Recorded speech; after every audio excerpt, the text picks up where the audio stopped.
Brazil. The Brazil national team's preparations for its home World Cup got underway on Monday amid chants of protests instead of support for the squad. The 23 players selected by coach Luis Felipe Scolari reported to the national team as a few hundred demonstrators loudly protested against the money being spent by the local government on the World Cup. The protesters surrounded the bus carrying the players from their hotel in Rio de Janeiro to the training camp in the mountain city of Teresópolis, about 90 kilometers, 55 miles, away. The demonstrators slowed the bus down as it tried to leave and then got close enough to attach dozens of stickers with slogans against the World Cup on the vehicle, including the windows. They also chanted and held anti-World Cup banners, including one that read, "There will be no World Cup, there will be a strike."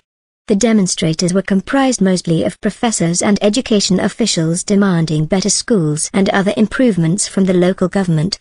Last year's Confederations Cup, a World Cup warm-up tournament held in Brazil, was marked by violent protests against the government.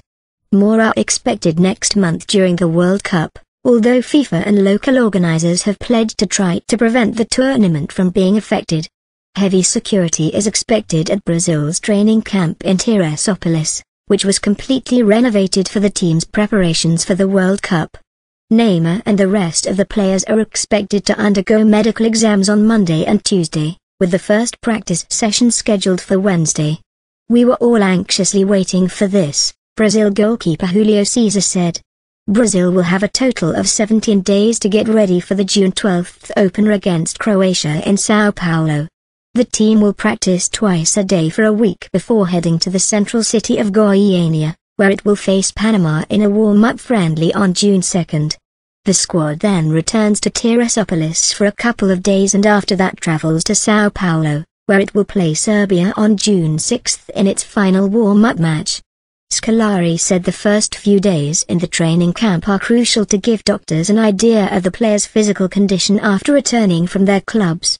Doctors will have the squad go through a series of exams and prepare a detailed report on each player, allowing Scolari to know exactly what to expect from them. Among the players reporting to the training camp on Monday, are 16 who were members of the Brazilian team that won last year's Confederations Cup. Only 6 players in this year's squad have past experience in World Cups: César, striker Fred, midfielder Ramirez and defenders Thiago Silva, Daniel Alves and Maicon. Scolari has already said he will be bringing several former world champions to talk to his players during the team's preparations heading into the opener. After playing Croatia, Brazil faces Mexico on June 17 in Fortaleza and Cameroon on June 23 in Brasilia.